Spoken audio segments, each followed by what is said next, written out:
j'espère que tu vas bien par la grâce de Dieu. Aujourd'hui, je suis trop contente de te retrouver dans cette vidéo. Alors aujourd'hui, on va parler des prophéties sur la venue de Jésus. C'est vrai que je voulais faire, en tant que chrétien, je voulais faire une vidéo un peu sur Noël, sans vraiment que ça parle de Noël directement. Parce que je pense qu'il y a assez de vidéos sur internet par rapport à ça. Est-ce qu'on doit faire Noël? D'où est-ce que ça vient? Pourquoi on fait Noël? Mais aujourd'hui, je vais parler des prophéties sur la venue de Jésus. Parce que si on fait Noël, c'est qu'il y avait Jésus premièrement. Qu'est-ce que la Bible dit qui s'est accompli? Qu'est-ce que des personnes ont pu dire 600 ans avant et qui s'est réalisé exactement de la même manière qui a été prédit? C'est vrai qu'il y a énormément de prophéties là-dessus, il y a énormément de prophéties sur la vie de Jésus, mais je vais prendre les plus claires, les plus pertinentes et puis je pense les plus simples aussi à comprendre. Donc j'en ai choisi 7. Alors la première prophétie, c'est que... alors j'ai mon carnet parce que... voilà, sinon je ne vais pas me rappeler de tout.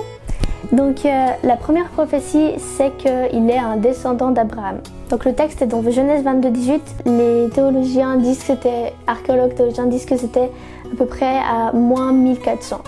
Donc plus de 1000 ans avant que Jésus vienne. Imaginez que je vous dise quelque chose et puis qu'en 3600, la chose se réalise. Ça serait trop ouf, non? Donc je vais vous lire les textes. Toutes les nations de la terre seront bénies en ta descendance parce que tu m'as béni. Voilà, donc là c'est Dieu qui parle à Abraham. Et cette prophétie a été confirmée dans Matthieu 1, verset 1. Voici la généalogie de Jésus-Christ, fils de David, fils d'Abraham. Fils d'Abraham, et en fait, du coup, il vient de la descendance d'Abraham. La deuxième prophétie, c'est qu'il vient de la tribu de Juda. Donc ça a été dit ça dans Genèse 49, verset 10. Le sceptre ne s'éloignera pas de Juda...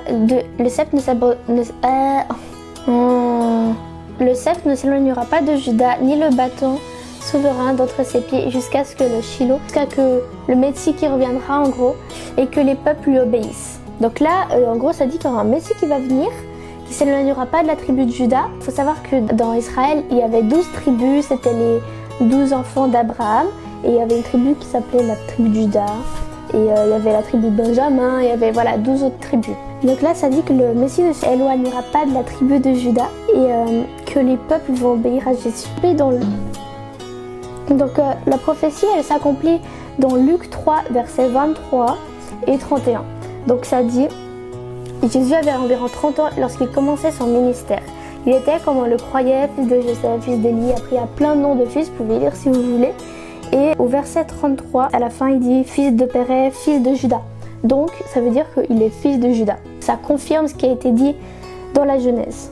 La troisième prophétie, c'est que c'est un descendant du roi David. Donc, cette prophétie-là a été dite dans Jérémie 23, verset 5. Voici les jours viendront, dit l'Éternel, où je susciterai à David un germe juste. Il régnera en roi et prospérera. Il pratiquera la justice et l'équité dans le pays.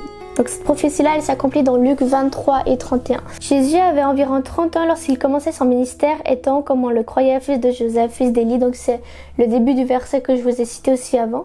Le verset 31, ça dit des fils, ça dit fils de Nathan et fils de David. Donc descendant du roi David. En fait, les Juifs, ils attendaient le retour d'un Messie et c'est pourquoi dans Matthieu 21, verset 9, ils disent « Ah, Hosanna, fils de David !» Donc la quatrième prophétie, c'est que Jésus allait naître à Bethléem. Ça a été dit environ vers moins 700. Donc 700 ans avant que Jésus vienne. On le trouve dans Michée 5, verset 2. « Et toi, Bethléem Ephrata, petite entre les milliers de Juda, de toi sortira pour moi celui qui dominera sur Israël et dont l'origine remonte aux anciens temps, au jour de l'éternité. » Donc c'est quelqu'un qui allait dominer sur Israël. Et cette prophétie-là, elle a été accomplie dans Matthieu 2, verset 1. Jésus étant né à Bethléem, au temps du roi Hérode, voici les mages d'Orient arrivèrent à Jérusalem. Donc voilà, qu'il est né à Bethléem. Michée dit qu'il y aura quelqu'un qui allait dominer sur Israël, qui allait naître à Bethléem. Et puis là, dans Matthieu, il confirme que Jésus est effectivement né à Bethléem. Donc, le Messie ne naîtrait pas dans une grande ville, ne naîtrait pas à la capitale, mais non, il va naître dans une petite ville. Bethléem est une petite ville, pas très loin de Jérusalem, la capitale, mais c'est une petite ville. Et en fait, Jésus s'est fait si petit, il s'est tellement humilié qu'il est né dans une crèche parce qu'il n'y avait même plus de place pour lui à l'hôtel. Là, les rois d'aujourd'hui, j'en sais rien, Macron, Biden et tout, s'il y a un enfant qui doit arriver, ils vont choisir le luxe, alors que le roi des rois, il est né dans une crèche. Est-ce qu'on réalise l'humilité que c'est? Bethléem, ça veut dire la maison du pain. Et en fait, il a choisi ce lieu de naissance, celui qui dira « Je suis le pain vivant qui est descendu du ciel. Si quelqu'un mange de ce pain, il vivra éternellement. » Est-ce que regarde comment Dieu il est subtil, il est drôle. Il naît dans la ville qui veut dire maison du pain, et plus tard, il dit qu'il est le pain vivant et que si on mange de ce pain, on n'aura plus jamais faim. Moi, je trouve que Dieu est trop drôle. La 5e prophétie, c'est que Jésus est né d'une vierge. Ça a été prédit à peu près 7 siècles avant que Jésus naisse. Dans Ésaïe 7, verset 14, c'est pourquoi le Seigneur lui-même vous donnera un signe. Voici, la jeune fille deviendra enceinte, elle enfantera un fils et elle lui donnera le nom d'Emmanuel. Donc ça dit pas qu'ils ont eu des rapports, mais elle devient enceinte et elle enfante. Et ils disent même le prénom qu'elle va donner. Et ça c'est confirmé dans Matthieu 2, verset 1. Jésus étant né à Bethléem en Judée au temps du roi Hérode, voici les mages d'Orient arrivèrent à Jérusalem. De ce temps, les miracles ils étaient très rares. Et c'est pour ça que Marie elle-même, en fait, elle a été étonnée et quand l'ange est venu, elle a eu peur. Si vous voulez lire ces passages, vous pouvez seulement aller les lire, c'est dans Luc 1, verset 30 à 34. Comment est-ce que c'est possible que Marie soit tombée enceinte sans avoir de rapport? Si vous voulez, vous pouvez lire dans Luc 1, verset 30 à 35. En fait, ça explique comme quoi elle a été enceinte par le Saint-Esprit.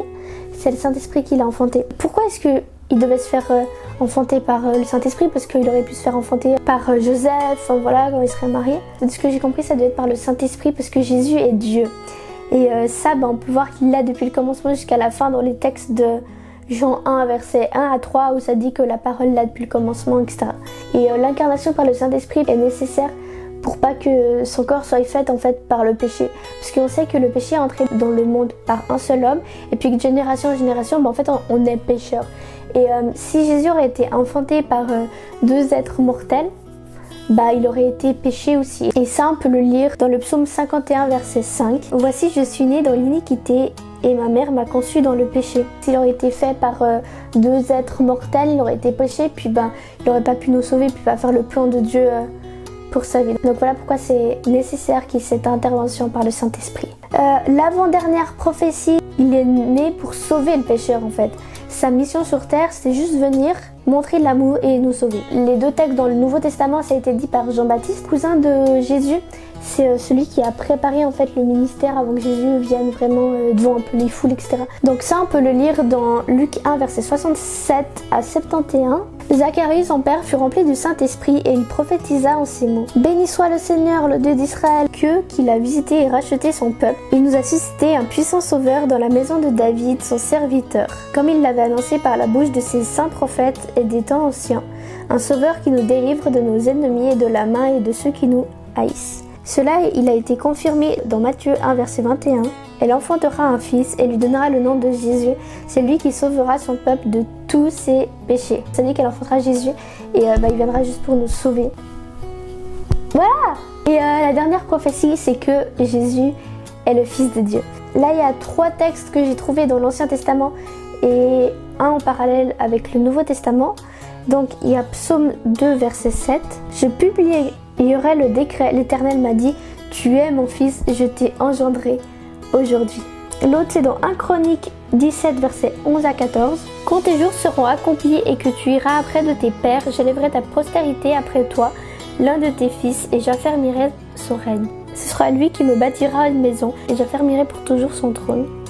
Je serai pour lui un père, il sera pour moi un fils, et je ne lui retirerai point ma grâce comme je l'ai retirée à celui qui t'a précédé. » Le dernier de Samuel 7, versets 12 à 16. « Quand tes jours seront accomplis et que tu seras couché avec tes pères, j'élèverai ta postérité après toi, celui qui sera sorti de tes entrailles, et j'affermirai son règne. Ce sera lui qui bâtira une maison en mon nom, et j'affermirai pour toujours le trône et son royaume. Je serai pour lui un père, et il sera pour moi un fils. S'il fait le mal, je le châtierai avec la verge des hommes et avec les coups des enfants des hommes. » Les 2 textes dont 1 Chronique et 2 Samuel se ressemblent beaucoup. Cela a été confirmé dans Matthieu 3, verset 17. « Et voici, une voix fit entendre des cieux ces paroles. Celui-ci est mon fils bien-aimé en qui j'ai mis toute mon affection. » Ça dit clairement que c'est son fils bien-aimé.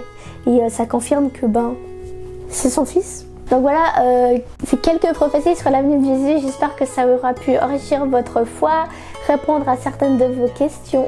Moi je trouve vraiment ça fou que des personnes prédisent une chose qui se réalise exactement de la manière qui a été dite, genre 800 ans après, alors que il y a plusieurs personnes qui ont écrit cette chose-là, avec des siècles différents, une situation géographique différente, avec plein de récits différents. Moi c'est fou en fait.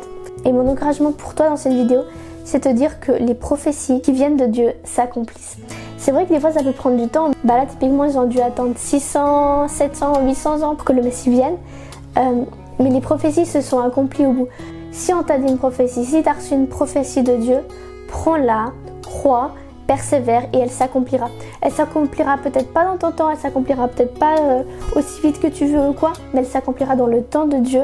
Et Dieu ne répond pas aux choses que tu as envie, mais Dieu répond à tes besoins. Et Dieu connaît mieux tes besoins que toi-même. Les prophéties s'accomplissent, juste patiente, aie courage, persévère, prie et crois qu'elle s'accomplira et elle viendra au moment où tu t'y attends le moins.